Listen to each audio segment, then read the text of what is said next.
Donc, je suis neurologue, comme mon ami François Cholet, spécialiste des accidents vasculaires cérébraux. Et cette spécialité va colorer un petit peu ma conclusion et mes commentaires. Bon, je pense qu'au terme de cette journée, vous avez été tous, comme moi, fascinés et convaincus par l'extraordinaire développement actuel de la recherche dans le domaine de la réparation cérébrale. Et on a vu l'éventail des techniques, j'ose pas dire des outils, mais des techniques utilisables, les médicaments traditionnels, les nanomédicaments, thérapie cellulaire, transplantation, interface cerveau-machine, robot, pour n'en citer que quelques-unes. Alors maintenant, le titre de la journée, c'était « Est-ce à dire que l'on peut réparer un cerveau lésé ?» Alors là, c'est beaucoup plus compliqué et je me garderai bien de répondre à cette question. Je voudrais simplement qu'on réfléchisse ensemble de quelle lésion on parle, de quel cerveau on parle et qu'est-ce qu'on veut dire par réparation. Alors la lésion cérébrale, vous l'avez entendu aujourd'hui, elle peut être aiguë, comme un accident vasculaire cérébral. Et quand je dis ça, ça a l'air tout simple. On dit AVC, mais là-dedans, il y a des hémorragies cérébrales, des hémorragies ménagées, des infarctus cérébraux, des thromboses veineuses cérébrales, etc. Et chacune d'entre elles crée des lésions différentes qui nécessiteront des outils de réparation différents. Vous avez entendu aussi des lésions aiguës, telles que les traumatismes médulaires, qui rendent les patients quadriplégiques ou paraplégiques. Et vous avez entendu parler des lésions neurodégénératives comme la maladie de Parkinson, la maladie de Huntington, etc. Clairement, les techniques de réparation ne sauraient être les mêmes. Et puis on a entendu parler aussi de l'épilepsie qui est me semble-t-il, un tout autre problème. Alors ça, c'est pour la lésion. Il n'y a pas la lésion, il y a de multiples types de lésions cérébrales. Alors ensuite, le cerveau. Alors de quel cerveau on parle ? Aujourd'hui, ça a été abordé évidemment à plusieurs reprises. On a surtout parlé du cerveau de l'animal. On a quand même parlé du cerveau de l'homme aussi. Enfin, on a beaucoup parlé du cerveau de l'animal. Et c'est chez l'animal qu'ont été testés et que sont testés. Il n'y a pas d'autre façon de faire, bien sûr, toutes ces techniques dont on vient de parler. Mais plusieurs des orateurs ont bien insisté sur l'extraordinaire fossé qui sépare ce qu'on observe sur le cerveau animal par rapport au cerveau humain. Et je citerai simplement comme exemple, un exemple qui est bien connu, qui me tient à cœur, c'est celui des neuroprotecteurs dans l'infarctus cérébral. Pour ceux qui ne sont pas dans le sujet, comme je le suis depuis 40 ans, on a vu apparaître des dizaines et des dizaines de neuroprotecteurs efficaces dans l'infarctus cérébral humain, parfois arrivant en phase 2, efficaces dans l'infarctus cérébral chez l'animal, excusez-moi, parfois arrivant en phase 2, et échouant toujours en phase 3. On n'a pas un seul neuroprotecteur qui ait prouvé à ce jour son efficacité dans l'infarctus cérébral humain. La seule chose qui marche dans l'infarctus cérébral, c'est d'ouvrir l'artère le plus tôt possible. Pour le moment, c'est cela à la phase aiguë. Donc, le cerveau de l'animal, le cerveau de l'homme. Et puis, ce cerveau humain lésé, quel est-il ? Et j'ai beaucoup aimé que José Sahel, et ça ne m'a pas étonné de lui, nous dise ce cerveau, c'est celui d'un être humain. C'est une personne qui est fragilisée, que sa lésion soit aiguë ou qu'elle soit chronique. C'est une personne qui est parfois même détruite. Un de mes patients, qui était un écrivain, a écrit un livre terrible après son infarctus cérébral, Portrait de l'écrivain en déchet. Donc cet homme, non seulement il a souffert, parfois il est détruit, mais il est dans un environnement psychologique, familial, qui souffre aussi. Il n'y a pas que le patient, son environnement souffre. Et cet environnement familial et social, il est propre à chacun de nos patients. Et on sait déjà, notamment par les travaux effectués dans l'accident vasculaire cérébral, qu'il joue un rôle fondamental tant dans les conséquences de la lésion elle-même que dans la qualité de la récupération fonctionnelle et de la reconstruction psychique. Par exemple, savez-vous que la dépression après accident vasculaire cérébral est moins corrélée à la taille et à la localisation de l'infarctus, de la lésion, ou de l'hémorragie d'ailleurs, c'est-à-dire elle est moins corrélée à la sévérité du déficit, contrairement à ce qu'on pourrait croire, qu'à l'isolement familial et social. Il y a même un risque accru de dépression chez les personnes qui font ce qu'on appelle un accident ischémique transitoire, c'est-à-dire par exemple une paralysie de quelques minutes ou une aphasie de quelques minutes, qui par définition n'ont pas de lésion cérébrale. Et pour autant, ils font plus de dépression. Donc je n'insisterai pas, je pense que vous avez bien compris, c'est peut-être ma vieille formation de neuropsychiatre, pouvoir réparer une lésion cérébrale, restaurer la fonction correspondante, évidemment c'est fantastique, et il n'y a qu'à voir ce qu'on a entendu aujourd'hui et voir à quel point les progrès technologiques s'accélèrent dans tous les domaines, que si on veut bien se concentrer sur ces domaines-là, on y parviendra de mieux en mieux.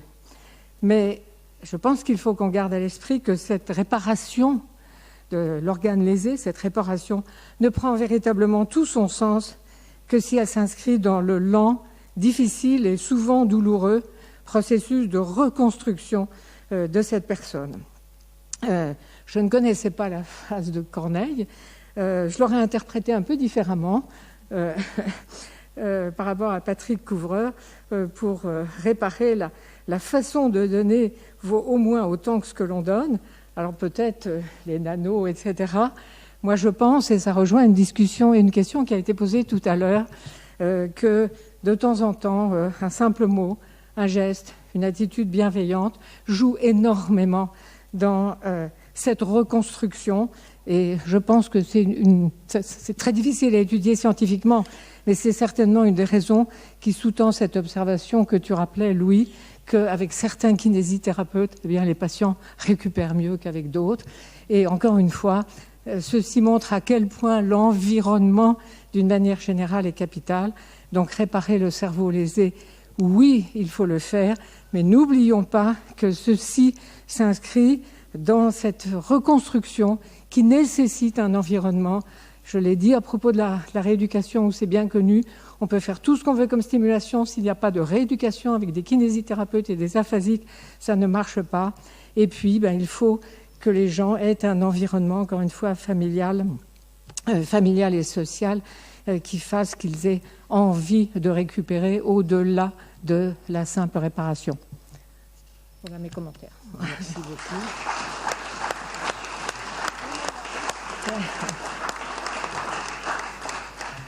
Jean-François, tu mets au pupitre ou alors voilà. Viens reprendre une place que tu connais bien. Oui, absolument. Bien, c'est un grand plaisir pour moi de faire quelques commentaires à la fin de cette séance magnifique. Je voudrais tout d'abord remercier le comité d'organisation et plus particulièrement Marie-Germaine Boussière qui vient de s'exprimer et qui a eu en quelque sorte l'idée de ce thème dans le cadre plus général de la médecine régénérative que nous avions envisagé avec Catherine Wachignac dans ce programme des 350 ans. C'est important de rappeler que nous fêtons ces 350 ans et que ce colloque aujourd'hui, par son succès, sera une des étapes importantes de cette célébration. Et il est important aussi de remercier les deux académies qui ont collaboré avec nous pour l'organisation de ce colloque, l'Académie nationale de médecine, l'Académie de technologie.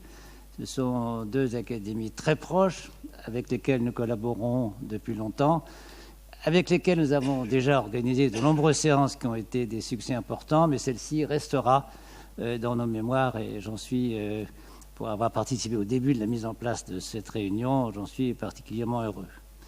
Alors, quelques commentaires. Le premier commentaire qui me vient à l'esprit, et cela rejoint d'ailleurs le fait que nous ayons organisé cette séance en collaboration avec l'Académie de médecine et l'Académie de technologie, c'est que nous sommes devant un problème qui est formidablement multidisciplinaire. Mais bien au-delà de ce qu'on entend souvent par multidisciplinarité, nous avons la multidisciplinarité au sein même de la médecine, au sein de la biologie, au sein des grandes disciplines, mathématiques, physique, informatique, mais avec un impact majeur de la technologie, et cela ne peut faire que plaisir à nos amis de l'Académie de technologie, il y a évidemment un ensemble d'approches qui sont totalement complémentaires. Alors c'est presque inquiétant, parce qu'on se dit comment un seul homme, comment une seule équipe peut avoir les compétences dans des domaines aussi divers. Alors on voit, une des dernières diapositives de Mme Mété le montrait, avec toutes ces bulles qui montraient là, chaque discipline, chaque approche, on peut y arriver dans des cas particuliers, mais il n'en reste pas moins que c'est difficile. J'entendais des Mathias Finck ce matin à la pause qui évoquait des théories sur la stimulation électrique dans l'épilepsie, etc. Il avait déjà des idées. C'est un grand physicien, plutôt spécialisé dans l'acoustique que dans les sujets proches de l'épilepsie, mais c'est évident qu'il va falloir faire travailler ensemble des disciplines a priori relativement éloignées les unes des autres. Alors bien sûr, l'informatique et la neurologie, la neurobiologie travaillent déjà beaucoup ensemble, mais il va falloir aller au-delà, et ce qui a été montré dans plusieurs des exposés aujourd'hui, en particulier par José-Alain Sahet, Mme Mété, M. Doneguy et d'autres, ont montré qu'il y a des nouvelles approches au sein donc des disciplines. Ce qu'on dit des nanomédicaments était important, mais je le disais à travers les disciplines classiques. Donc ça, c'est un point qui me paraît important. Alors maintenant, du point de vue plus médical, réparer un cerveau lésé. C'est pas un terme. La réparation, c'est pas un terme qu'on aurait volontiers utilisé pour d'autres organes. Et pourtant, malheureusement, beaucoup d'organes finissent par ne plus fonctionner. Je fus dans une vie antérieure, déjà un peu lointaine, néphrologue. Et les reins cessent de fonctionner dans nombre de maladies. Alors, on n'est jamais arrivé à réparer un rein. Mais on fait un rein artificiel, on peut mettre les malades en hémodialyse, on peut faire des transplantations d'organes. Et les transplantations représentent une façon brillante de permettre la survie de malades que l'on dit, de ce terme un peu horrible, en phase terminale de telle ou telle maladie. Alors pour le cerveau, c'est bien sûr impossible.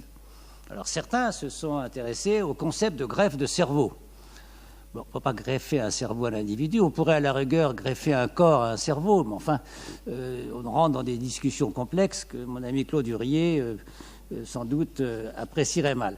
Donc, il y a un problème spécifique au cerveau. La complication, c'est que le cerveau est d'abord, et Yves Gilles l'a rappelé ce matin brillamment, le cerveau est un organe d'une complexité extraordinaire, mais aussi les pathologies qui nous ont été présentées sont extraordinairement diverses. Vous voyez bien qu'il y a peu de relations, a priori, entre une maladie génétique liée à une mutation en particulier qui peut donner une maladie comme la rétinite pigmentaire, une maladie neurodégénérative comme la maladie d'Alzheimer, un accident vasculaire cérébral ischémique, un accident traumatique de la moelle épinière. Nous nous trouvons dans des situations qui sont radicalement différentes, et Marie-Germaine Boursière le rappelait il y a un instant. Non seulement la situation est différente sur un plan anatomique, sur un plan lésionnel, mais également sur le plan évolutif. L'apparition progressive de maladies neurodégénératives se pose des problèmes très différents d'une lésion traumatique immédiate. Donc il va falloir intégrer ces dimensions. Ce que l'on aurait tendance à penser aujourd'hui, après avoir écouté les merveilleux exposés que nous avons entendus, c'est de dire, espérons que chacun pourra tirer parti des approches de l'autre. Et d'une certaine façon, c'est partout le même combat. Nous sommes dans une situation qui est comparable, et je pense que ce que font les ophtalmologistes aujourd'hui serviront aux médecins qui s'intéressent aux maladies neurodégénératives, et ainsi de suite. Donc là, il va y avoir un effort collectif, et tout ça peut être également encore plus sublimé par l'utilisation des cellules souches. Alors les cellules souches, nous avons eu plusieurs réunions organisées avec Nicole Ledouarin en particulier. Nous avons eu 2 réunions pleines sur ce sujet, dont une qui restera aussi dans les mémoires avec le prix Nobel japonais, Yamanaka, qui avait eu un succès considérable. Nous avons eu 600 inscrits ce jour-là. On n'a pas tous pu les recevoir, mais enfin, on a vraiment eu... C'était extrêmement intéressant. Ça avance pas aussi vite qu'on le souhaiterait. parce que les problèmes sont extrêmement complexes. Certains ont été évoqués, et les IPES de Yamanaka posent des problèmes qui étaient, bon, qu'au départ on ne voyait peut-être pas complètement, on s'aperçoit aujourd'hui qu'ils sont sérieux, mais il n'en reste pas moins qu'avec les concepts de neurogénèse d'une part, avec les concepts de greffe ou de transplantation de cellules souches ou de cellules plus différenciées, là il va y avoir une nouvelle étape qui pourrait être, a priori, qui pourrait avoir une vocation beaucoup plus large et moins restreinte aux différentes situations que j'ai évoquées. Alors je trouve que cette complexité est frappante, elle est merveilleuse. Si j'avais à recommencer ma carrière, peut-être que j'essaierais de devenir neurologue plutôt qu'immunologiste, mais c'est un peu tard. Et je crois que là, il y a un domaine absolument extraordinaire de la médecine, de la biologie et même du développement industriel, technologique. Et tout ça va aller ensemble. Je pense que nous avons un champ d'espoir absolument extraordinaire devant vous et je crois que nous devons remercier vivement les orateurs d'aujourd'hui de nous avoir fait apercevoir ces espoirs. Merci.